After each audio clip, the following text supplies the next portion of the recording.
Well, hello, beautiful people. It's me, Sam, from your friendly neighborhood Dunder Mifflin Paper Company. And I wanted to make a ranking video of all the Spider Man movies in honor of Spider Man across the Spider Verse.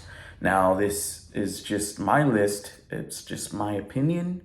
There are going to be a few that people don't agree with, and then there are going to be few that people do agree with. And yeah, at the end of the day, it's just a nice little list, not to offend anyone. Yeah, so let's get right into it, shall we? And before I start, just one last thing. I actually enjoy all of the Spider-Man movies. Like, even if it's like the bare minimum, I enjoy all of them. And I won't be including the Venom films, and I won't be including Morbius. It's just the Spider-Man movies, and of course not including Civil War, Avengers, or anything like that. Okay, so getting into it, from my least favorite going to my top film, my favorite. Now, my least favorite at number 10, I have Spider-Man 3.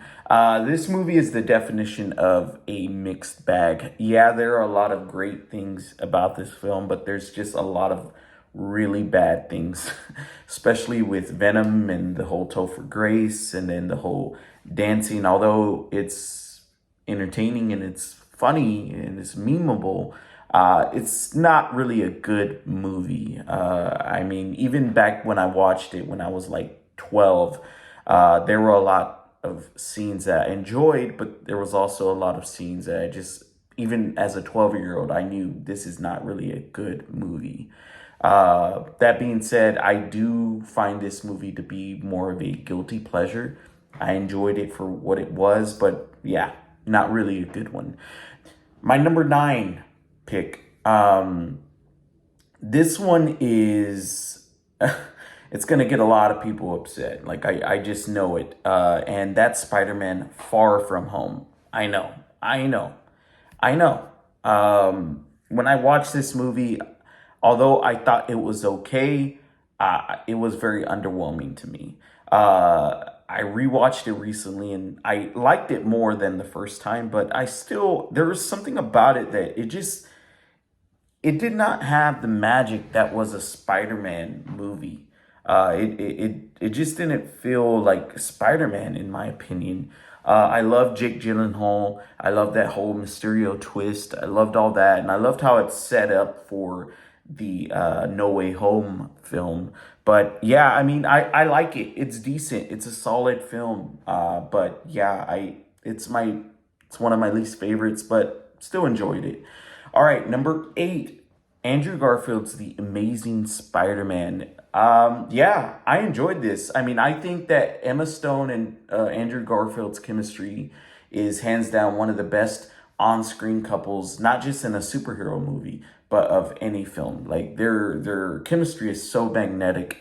I loved Mark Webb as a director here. Mark Webb directed 500 Days of Summer, which is one of my all-time favorite rom-coms. And he did a really good job here. I loved how they tweaked Andrew Garfield to make him more of a cocky, a little more confident. He's still nerdy, but just a bit different compared to Tom Holland and compared to Tobey Maguire. And number 7, look, this is another one where people are just gonna outright disagree with me, and that's fine. But that's The Amazing Spider-Man 2. I think that this movie took what made Amazing Spider-Man 1 with the whole Gwen Stacy and Peter Parker relationship and made it even better. Yeah, there are a lot of things that are goofy, especially with, like, I think Rhino, and then Electro was all right, but I do think this has hands down one of the best action scenes when it comes to Spider-Man. Like, the web slinging here is just amazing. It still blows my mind. And of course, the score is great. Most of the visuals are pretty top notch. Some of them are a little wonky. And, spoiler here, hands down, one of the best death scenes of any movie I've seen ever, not just in talking about superhero movies. Yeah, the whole Gwen Stacy death scene is, yeah, it's pretty incredible.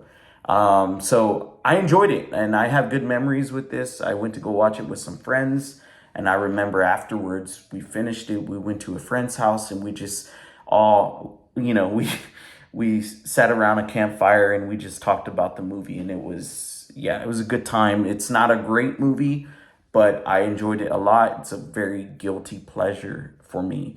Number six, another huge surprise that people are going to be upset about, but it's the original, the OG Spider Man. I have a special place in my heart for this.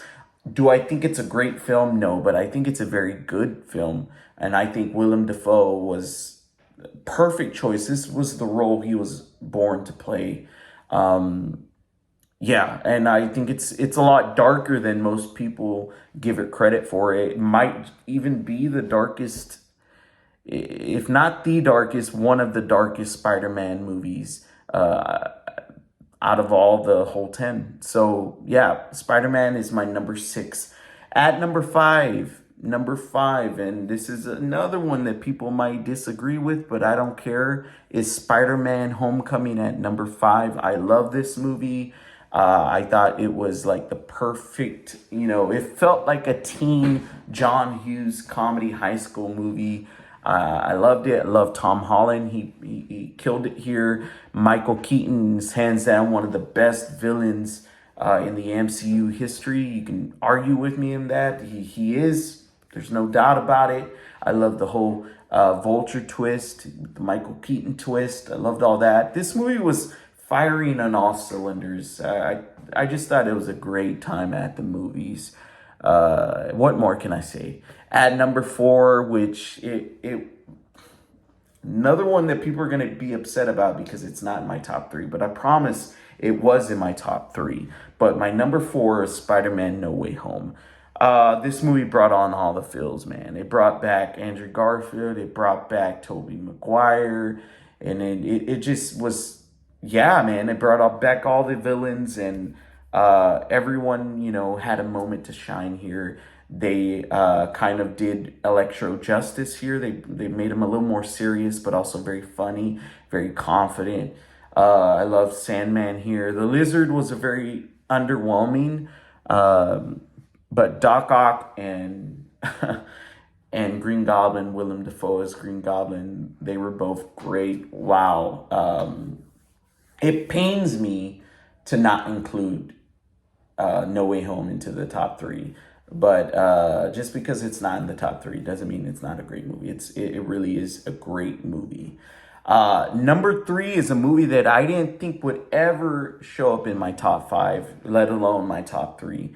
And that is Spider-Man Into the Spider-Verse. When I first watched this movie, I liked it, I enjoyed it. But the more I watched it, the more I loved it. And to this day, Spider-Man Into the Spider-Verse is the movie I've watched the most times. Half of it is because, of the place where I work, there's a lot of kids that love this movie. But half of it is because I wanted to watch it. I love this movie.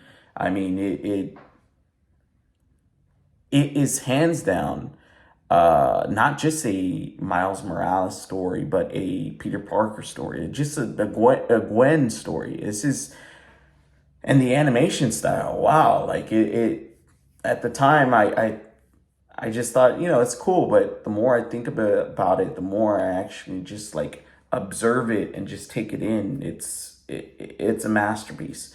And another masterpiece, and maybe this is just because it's recent, but I don't care at this moment. Maybe that might change. It might change. It might go to my number three, number four, number five. But that is Spider-Man Across the Spider-Verse at my number two.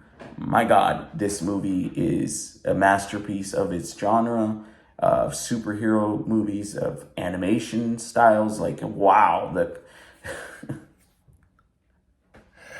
oh man, I am so happy to be alive to witness a movie like this. I've said it before in my spoiler and regular review. I haven't felt this way since, like this is the same feeling I had watching this that I had when I watched Indiana Jones and Spider-Man. Indiana Jones and Star Wars and Avatar, the first Avatar, Avatar 2, this mind blowing And is it perfect? No, it's not perfect. But I mean, because it's imperfect, that's what makes it such a beautiful film. It deserves to get nominated and to win Best Animated Feature, and it better, I'm telling you, it better get nominated for Best Picture because this movie deserves it. Best score, best everything. This movie is everything I wanted it to be and even more. It blew my expectations. It was my second most anticipated movie of the summer, and I love it. I love it. It's my favorite movie so far this year. There might be other movies that come up above it. Who knows? I don't know. But as of right now, it's my favorite movie of the year. I love it, and yeah, Across the Spider-Verse is my number 2 pick. And my favorite movie. And to be honest with you, this movie and my number 2 pick kind of were going back and forth, but I had to give it to Spider-Man 2 as my top favorite superhero. Sorry, not superhero movie, but my top favorite Spider-Man movie. I remember my mom taking us to go watch this, and I was just even as a kid, I knew how great of a movie this was. And it lives up. Now, you do still get those cheesy moments because of Sam Raimi, but, I love it. This perfect. It's great. It's so good. One of the best villains of all time. I mean, and it's under 2 hours. Come on, man. It brought back the feels. It's no wonder this movie is considered one of, if not the greatest superhero movie of all time. So, guys, those are my picks for the top 10 Spider-Man movies, my rankings, my favorites. Just to go over them again. My number 10 is Spider-Man 3. My number 9 is Spider-Man Far From Home. My number 8 is The Amazing Spider-Man. My number 7 is The Amazing Spider-Man 2. My number 6 is the OG Spider-Man. My number 5 is Spider-Man Homecoming. My number 4 is Spider-Man No Way Home. My number 3 is Spider-Man Into the Spider-Verse. And my number 2 is Spider-Man Across the Spider-Verse. And my absolute favorite Spider-Man movie is Spider-Man 2. Guys, thank you so much. Let me know what you think. It's a little gray hair there. Let me know what you think of my list.